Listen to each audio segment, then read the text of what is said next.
Well, this Sunday's Gospel is one of my favorite passages in the entire New Testament, in fact, in the entire Bible.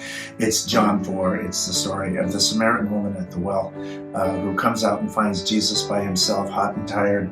The disciples have gone into town, to find a McDonald's and bring some lunch back out. And the Samaritan woman comes out to the well, and here's this Jewish man. And she's probably thinking, it's enough that she has to go out to the well by herself in the heat of the day because she's a scandalous woman who the other women don't associate with. The other women all go out at 5 in the morning, right, and trade the gossip and all talk about their families and that kind of thing. And they come home and they're all happy and they make their, and they all fit in and it's all good. And this gal, she's a Samaritan, so she's among the outcasts, but even among the outcasts, she's an outcast. That's why she's going to the well at noon. And she just probably wants some peace, and here's this Jewish man.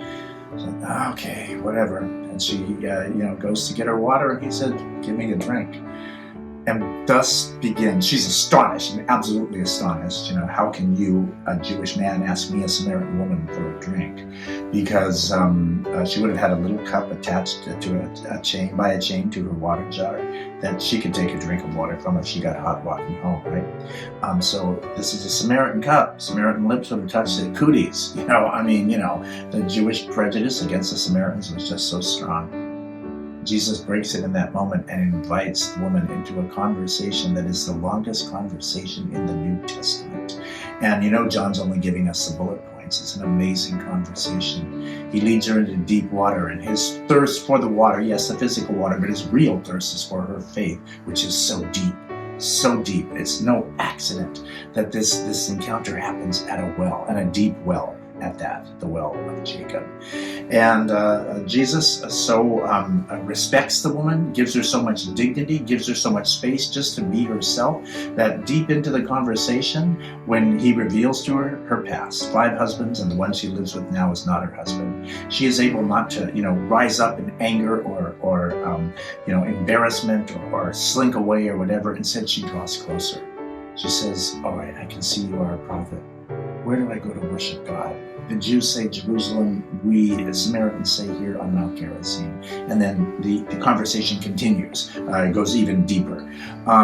Perhaps this woman who's been married 5 times and has given up on marriage, she's living with the guy now. And she's out there at the well by herself because she's a floozy who lives down there by the bus stop, in the bus station, who, lives with the guy that she's not married to. Perhaps she's never felt such respect from a man before in her life as this Jew, who asks her for a drink of water and then engages her in a deep conversation that calls forth the depths of her faith and helps and enlightens her about God's love for her. She is more than her circumstances. Jesus knows her circumstances, doesn't judge her, loves her regardless. She feels that, and in that love and in that light, she is transformed. She's given a new sense of who she is, given a new sense of her depth, the depths of her dignity and her value.